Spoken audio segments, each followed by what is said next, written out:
everyone, welcome to the first segment of Anti-Timeshare Tuesdays, a part of my YouTube channel, Deviated Observations.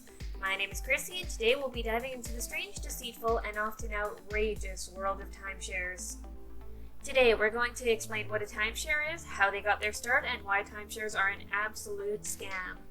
Wikipedia describes a timeshare, sometimes called a vacation ownership, as a property with a divided form of ownership or use rights. These properties are usually resort condominium units in which multiple parties hold rights to use the property.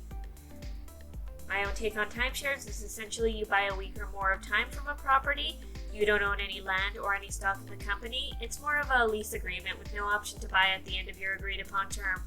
The terms for a timeshare can be anywhere from a year to a lifetime contract. You can even pass on to your least favorite child when you die.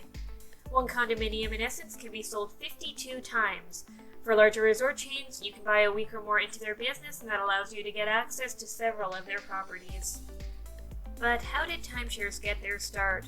Well, timeshares originated in Europe during the 1960s, either when the developer of a ski resort in the French Alps began marketing to vacationers to, quote-unquote, stop renting the room and buy the hotel, it's cheaper, or roughly around the same time when Alexander Neat and his partner Dr. Guido Renglay opened a hotel in Switzerland in which travelers could enjoy a rent-free vacation every year.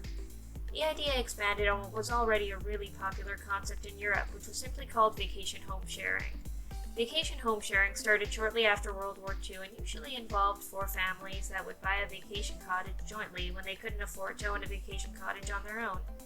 They rotated seasons each year, so each family got a chance to enjoy the cottage during prime times.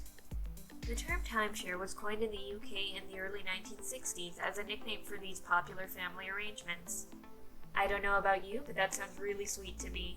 Unfortunately, the timeshares of today are nothing like that. Today, timeshares in the US alone are a $10 billion industry that's been growing steady for the last 9 years.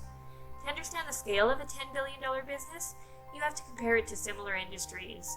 The $10 billion timeshare industry is larger than the $9 billion Major League Baseball brought in last year, or the $8 billion profit the US music industry makes in a typical year. These aren't petty dollar amounts. This industry is making the people at the top filthy, filthy rich. The average price of a timeshare today costs roughly $21,455, and the average maintenance fee sits in at about $1,000 a year. Now remember that initial cost and maintenance fee because that comes into play a little later on. Some resorts have opted to use points-based systems such as Wyndham sells. Timeshares are often sold by timeshare salespeople at a timeshare sales presentation. So here's where timeshares take a turn for the absolute worst. Their timeshare sales tactics are incredibly shady and high-pressured. We've all been there. You're on vacation, having a good time, and suddenly you're lured into a 90-minute presentation in exchange for tickets, free nights, or even a prepaid Visa card. Sounds like a pretty sweet deal, right? Well, unfortunately, timeshare salespeople tend to use a whole bunch of different psychological tactics, emotional games, high pressure, and straight-up lies to rope you in. And when those tactics don't work, some have even resorted to full-on fraud. A very common tactic is keeping you for longer than the promised 90 minutes because statistically speaking, the longer a salesperson has you, the more likely you are to be sold on something. That's due to the fact that they can mentally start to wear you down in as little as an hour. Some people have reported being kept at these timeshare sales for over 9 hours. What keeps most people at these presentations is they believe if they leave early, they won't get their promised item, and since they've already endured all this time for it, they consider it a loss if they leave early. I want to make one thing absolutely clear though. After 90 minutes, as promised, you can leave and you're entitled to whatever they promised you. These timeshare presentations are information sessions. You listen to the information for 90 minutes, you can refuse to listen to anything else or anyone else. You can leave and you're entitled to whatever they were supposed to give you. And even outside of timeshares, I'd like to remind everyone, even if you feel like they've been rude to you, you're always entitled to just leave. When you feel tired, when you feel at your limit, when you feel disrespected or unsafe, no matter the situation, no matter the event or the people you're with, even if they are close friends or family, you are always entitled to leave and you don't owe anyone an explanation. Another way to keep people complacent is salespeople will prey on politeness and comfort. People are programmed to simply not be rude to a stranger who's being very nice to them, or walk away from someone who's talking. Often timeshares will skewer the time with 3 people or more. That's to wear you down and to make you feel rude for leaving this new person that's just spent all this time introducing themselves and talking really nicely to you. But trust me, these people aren't your friends, and they're anything but nice. They're using the fact that you were brought up in a good civilized fashion against you. Again, you can always just walk away. What makes it worse is they tend to make you really comfortable, so why would you complain about just having a chat with someone in a nice office environment after they've promised to give you free stuff? Well, without realizing it, they're slowly wearing you down, even if it doesn't feel like you're being worn down. People get mentally tired saying no, and you will be asked to buy a timeshare over and over again. Another shady tactic they use to make sure you can't leave is giving you a ride to their isolated timeshare location. This means you're stuck in the middle of nowhere until they're finished with everyone, and that could take hours because some people just don't know how to walk away. So this means you could be at a timeshare all day. Always plan to have an alternate ride to a timeshare location, and honestly, it's probably not even worth a $90 ticket or $100 Visa voucher to get stuck in the middle of nowhere for most of the day while you're on vacation. Think of how hard you work for your vacation. It wouldn't be worth it to me, and I know it's not worth it to a lot of people. A common emotional game timeshare salespeople like to play is to turn one partner against the other. Usually there is a more optimistic, trusting partner who is leaning towards buying. If the timeshare person can convince the more optimistic partner they need this timeshare in their life, then that partner and the salesperson will convince the more pessimistic one by ganging up on them. I can't even begin to tell you how morally wrong it is to manipulate one person to bully their partner into a financially horrible situation. The worst part of the timeshare presentation, though, is probably how they overwhelm a potential buyer with so much information and the feeling of urgency to buy right away. They also often tell you not to use your phone in the presentation room. They usually use some out there excuse like it'll interfere with their equipment, but really it's just so you can't look up information they may not be 100% honest about. So your information lifeline usually stays out of the whole scenario. Timeshare people will often then throw out inflated numbers on how much you could save every year if you purchase a timeshare with them. However, every agent seems to conveniently forget the maintenance fees, cleaning fees, booking fees, the additional cost of flights, inflation, hugely overpriced initial purchase price, and many other fees. Another thing they tend to leave out is how the secondary timeshare market is already flooded with cheap deeds. Those sellers are desperate to get rid of their expensive yearly maintenance payments. Remember we mentioned the points programs some companies such as Wyndham have? These points come into play when timeshare salespeople are selling units. The reason for points seems to be psychological, like most of their sales tactics.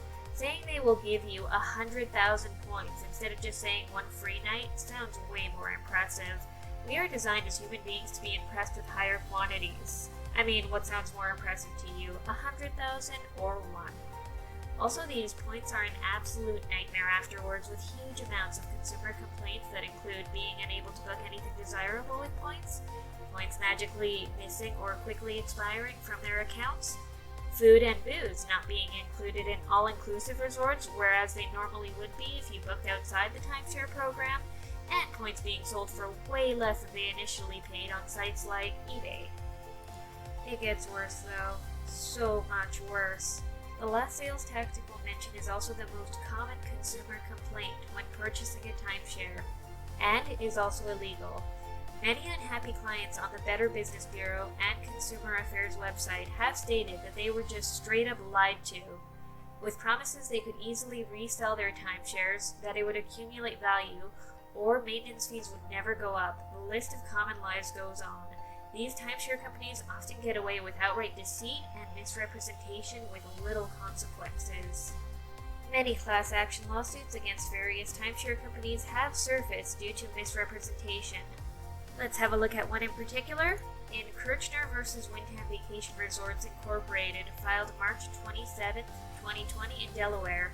The 26-page suit alleges specifically that Wyndham has used consistently deceptive and misleading sales practices to pressure consumers into signing contracts with the company. According to the case, Wyndham sales representatives allegedly failed to disclose certain fundamental aspects of the company's timeshare program, including that $15,000 to $25,000 worth of timeshare points sold by Wyndham could be resold on eBay for as little as $1. That timeshare owners would often be forced to book vacations over a year in advance due to persistent availability issues at desired Wyndham resort locations. That ever-increasing annual maintenance fees would eventually cause the overall value of some owners' timeshares to fall below zero, and that Wyndham properties were often cheaper and more readily available through public websites such as TripAdvisor.com. By the way, this isn't the only lawsuit, or even the only class action lawsuit like this. Lawsuits like this, brought forward from desperate people who felt lied to and cheated, is extremely rampant in the timeshare industry. Which brings me to my next point, elder abuse and fraudulent behavior. This is a discussed and common practice in the timeshare industry. Over the years, timeshares have been accused of becoming overly aggressive, dishonest, and even downright fraudulent. They are often accused of taking advantage of the elderly. In March of 2009, Barry Levinson filed 2 lawsuits against timeshare companies Consolidated Resorts Incorporated and Summer Bay Resorts. In one lawsuit, Robert and Ellen Gooden, 67 and 60, claimed personnel at Summer Bay Resorts were supposed to be helping them sell their interest in a timeshare project they wanted to get rid of, but were tricked instead into buying another project they had no interest in. The lawsuit alleges, while in the process of signing the necessary paperwork for the sale of the plaintiff's timeshare, an employee of the defendant slipped in paperwork unbeknownst to the plaintiffs which consisted of a purchase agreement for the acquisition of additional property. So, this couple in their 60s are trying to get rid of their timeshare, and these sleazy salesmen slip in 1 or 2 pages for the purchase of another timeshare. That really pisses me off because the fine print with timeshare paperwork is already notoriously small enough that a person with 20/20 vision might have troubles reading it. That makes the elderly, who may have more trouble reading and get mentally fatigued easier, more susceptible to these sleazy timeshare salespeople tactics. Also, just a side note, if your timeshare company says you need to purchase more timeshares or points to get rid of your current timeshare, don't believe them. Don't. That's how we end up with like 2 or 3 timeshares we can't get rid of. In another larger case of elder abuse, the law firm of Aubrey Givens and Associates filed 2 mass action lawsuits representing a large number of elderly timeshare owners, pending in Tennessee state courts in Nashville and Gatlinburg, alleging a pattern of practice of false statements and consumer fraud by Wyndham sales agents and ongoing abuses against timeshare owners. The lawsuit states that Wyndham specifically targets the elderly. Givens said, "This lawsuit represents a portion of the 500 senior citizens who are our clients who are alleging financial fraud at the hands of Wyndham." 500 seniors. 500. That number alone is outrageous. This obviously isn't just a one-off. This is industry standards at their worst. According to the complaints filed by Givens and Kirsten Mosher, the plaintiffs allege they are victims of fraud, deceptive trade practices, and were not advised of their right to rescind the deal until it went into effect. The allegations say that Wyndham salespeople intentionally deceived, misled, and financially injured people who were buying Wyndham timeshares, especially targeting the elderly. Wyndham's advertising states that in order to attend their sales presentation, prospective buyers must have a minimum annual income of $60,000. But there is no such qualification criteria if someone is aged 55 or older or fully retired. The lawsuit also alleges that current timeshare owners have a difficult time getting reservations, because Wyndham controls and manipulates the reservation system. Every one of our clients has complained that it is difficult to book a room in their choice resorts, even if they have priority booking status, said Ms. Mosher. So imagine you pay $20,000, and that's not chump change, and you can't even get a room at a hotel when you want, even though you're supposedly an owner. It's almost like, since they already have your money guaranteed by a contract whether you go or not, they prioritize outside bookings that can make them even more money over yours. Imagine that. The court document also alleged that Wyndham engages in all kinds of deceptive tactics, such as selling timeshare points at hugely inflated prices. The lawsuit filed with the courts also claims that Wyndham does not disclose the timeshare points are in a liquid asset with little or nearly no aftermarket value, making it impossible for people to resell their Wyndham timeshares. Other allegations included in the court document state that during the sales process, Wyndham sales agents make numerous intentional or negligent misrepresentations to people, which are designed by Wyndham to create a false sense of urgency, pressuring owners to purchase new or additional timeshares on the spot. Additionally, the court documents allege that Wyndham sales agents are intentionally verbally telling people things that are untrue, only to have them sign voluminous fine print documents that directly contradict the representative's verbal agreement made to them during the sales presentation. By the way, Gibbons Law Firm seems to be absolute fire when it comes to suing timeshares. Just going over their webpage for information on some of their cases, I found a whole page dedicated to their cases settled over timeshares. All with Wyndham, but it might be worth a look if you feel as though your timeshare has treated you unfairly. Link below, and full disclosure, I do not and am not endorsed by any law firm as of the making and posting of this video. I just love giving a shout out to law firms that give these shady timeshare companies a run for their money. Anyways, aside from the elderly and regular customers having issues with timeshare companies, whistleblowers in the industry, meaning people who have worked directly for timeshare agencies, have often accused the timeshare companies of encouraging employees to lie, cheat, and do whatever it took to get the sale from anyone. Whistleblowers have also stated that employees were also opening and maxing out credit cards without the knowledge or permission of owners of the timeshares. By the way, Consumer Affairs has hundreds of complaints from clients who have supposedly had credit cards fraudulently opened at timeshare presentations. That's why I highly encourage you to never give timeshare people your personal information. Like, it's just not worth it. Yeah, get a $90 gift card, but then you have to spend hundreds more repairing your credit score afterwards. It's absolutely infuriating. Whistleblowers also allege the salespeople also made untrue statements regarding the values of timeshares, as well as statements regarding easily selling those timeshares back to the company or to others. I mean, do you really think there's a resale market when they literally have to bribe you to come in to talk to them? They actually have to lock you in a room and lie for hours to try to exhaust your mental will, and some people really believe there's a market for reselling timeshares at the exact same or higher value than what they bought it for. No, just no. Purge that idea from your mind, people. Timeshares already have $10 billion worth every single year of bad decision money. Don't let that be your money. Now, most timeshare companies do have listing pages where you can list your timeshare when you want to sell them. But you're listing your timeshare with 50,000 other people who are also exhausted with the lies and lack of dates available to use your timeshare. Disappearing points and monthly fees, you can often find people having troubles giving away their timeshares. If it's points you're after, you can also find highly discounted points online. Which brings me to my next topic, the rise of timeshare escape programs. With all the complaints about dishonest sales tactics and failed promises from timeshares that never get delivered, a new industry is quickly sprouting up. Timeshare escape programs essentially sue the timeshare companies into releasing you from your contractual obligations, saving you from those expensive monthly fees that keep going up, the lack of available dates, the restrictions of staying with one hotel chain, and being constantly harassed while they are on vacation to upgrade their current timeshare. Yeah, that's a thing. If you thought buying a timeshare would allow you to never have to deal with those bottom feeder salespeople ever again, you were wrong. Many complaints have stated that timeshare salespeople know who timeshare owners are when they check in, and why would they want to let a proven sucker go when they can constantly call you up while you're on vacation to tell you they have even more once-in-a-lifetime opportunities to shove down your throat. Anyhow, while there are legitimate timeshare escape companies out there willing to represent you, timeshare companies have taken advantage of the idea that people are desperate to escape their contracts and have actually lied to clients, stating they will help them get rid of their current timeshare if they upgrade or buy a larger timeshare.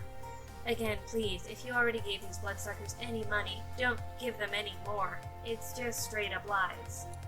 Timeshare exit programs can be expensive and take years to successfully get you out of your timeshare contract.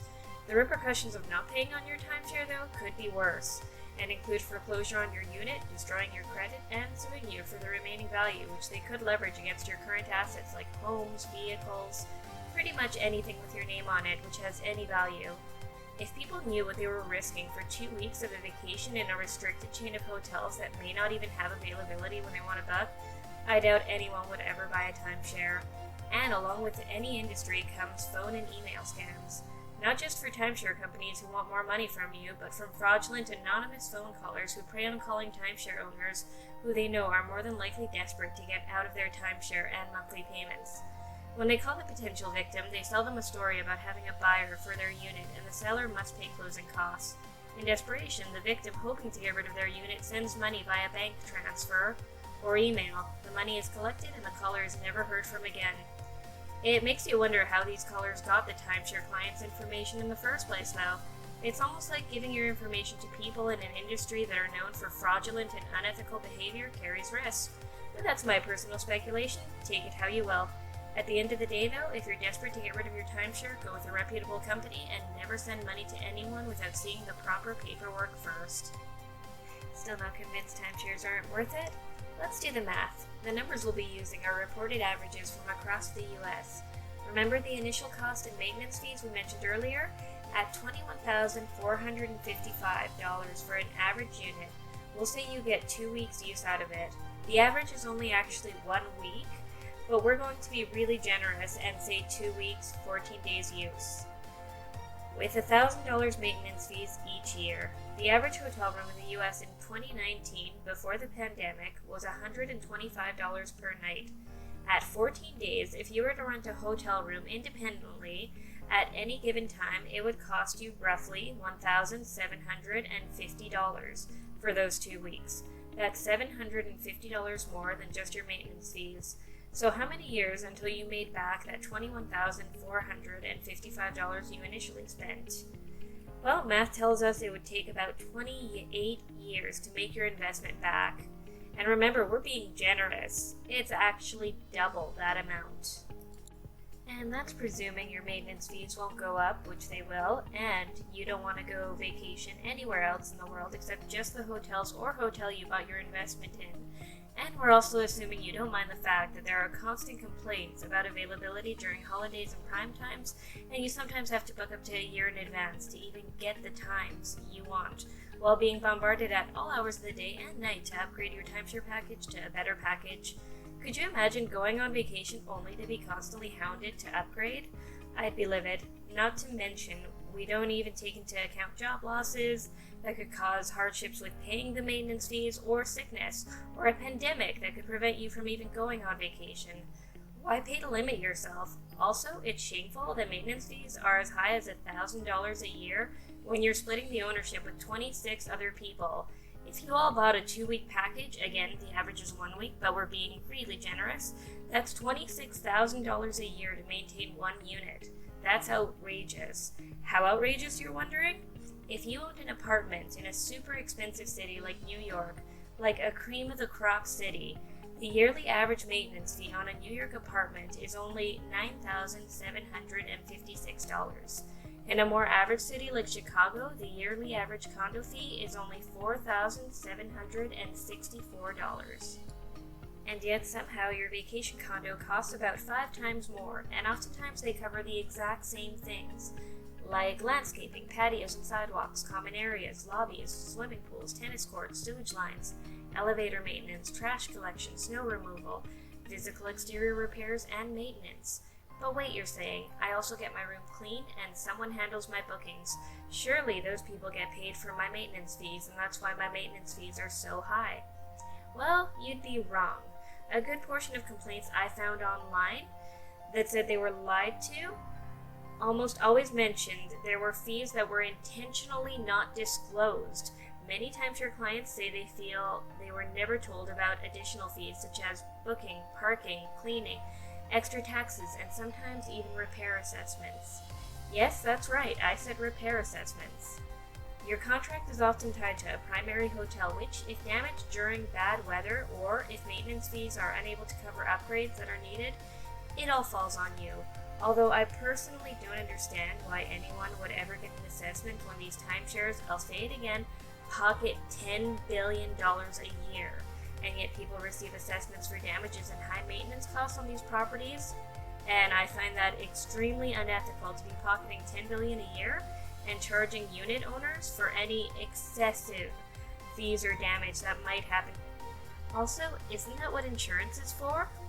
I guess when you have units full of suckers, that are contractually obligated to pay no matter what, you don't need insurance. An extreme example of this gross practice happened in 2011 when the unlucky owners at Point of Paupu Resort in Hawaii were hit with the largest special assessment in timeshare history, almost $6,000 per contract week, because Diamond Resorts International decided the hotel would have to be rebuilt for $65 million because of water damage. This turned into an ugly court battle because owners felt they weren't given enough time to come up with the amount of money needed. I mean, if you own 2 weeks, that's $12,000 they were expecting you to cough up right away. And on top of that, owners were outraged at the fact that Diamond not only wanted the owners to pay to give them a brand new hotel, but Diamond Resort International also added over $3 million for management and corporation administration fees. And that was over the $600,000 that was already budgeted. What in the actual... Ugh, these people are shameless. Owners at the resort also complained about having their yearly fee of $1,300 for maintenance fees, which is close to the national average, shoot up to over $3,000 a year over 5 years. All this mess, all these fees, all these lawyers over a place you vacation at for 2 weeks a year. What an absolute nightmare. It should be noted that the board of directors at a timeshare can pass an assessment at any time for any amount. It's no wonder every year timeshares are raking in so much money. By the way, if 26 people pay into one unit at $20,000 each, that would mean somehow each timeshare not only sold one unit for over $500,000 each. By the way, $500,000 could buy you an amazing condo, while still holding all usage and booking rights. But every year, they're also collecting enough fees to make sure they've always got a well-maintained property that's always making a profit, even if no one uses that condo. That's really horrible for the consumer, but fantastic for the hotel chain. By the way, reports of timeshares not even extending points during the pandemic is rampant. Why would they do anything for you? They already got your money and a contract saying you have to pay, whether there's a pandemic and you can even go on vacation, or whether you're even satisfied with their service. It's a losing situation for the timeshare client all around. Another thing to consider when you own a timeshare is when you get old and pass on, as we all do, your timeshare will often become part of the estate your children and grandchildren are going to have to deal with. Since timeshare contracts typically include an in perpetuity clause, owners can be on the hook for fees for life, and the obligation to pay passes to anyone who inherits the contract at the owner's death. The good news is no one has to inherit an unwanted timeshare or those pesky monthly fees. But watch out, timeshare companies will often encourage owners to put their children on the deed. Timeshare salespeople may encourage putting heirs' names on the deed as a convenience to supposedly make it easier for an owner's children to use the property on their own. Sneaky, sneaky. What this actually does is traps the kids into inheriting the timeshare.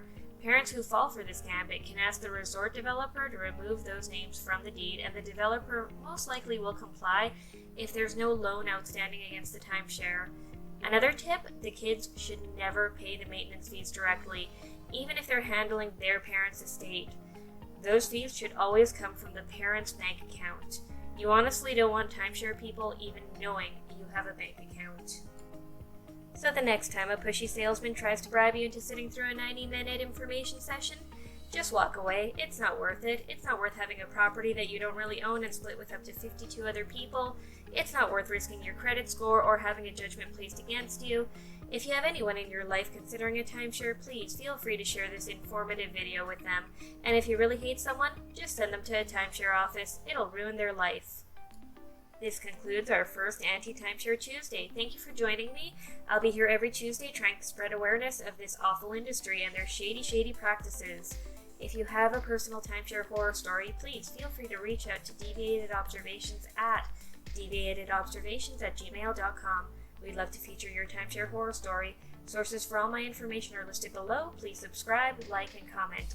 Any feedback on sources, sound quality, or content is always appreciated as we are a brand new channel. Till next time, this is Chrissy with Deviated Observations. Stay safe and stay informed.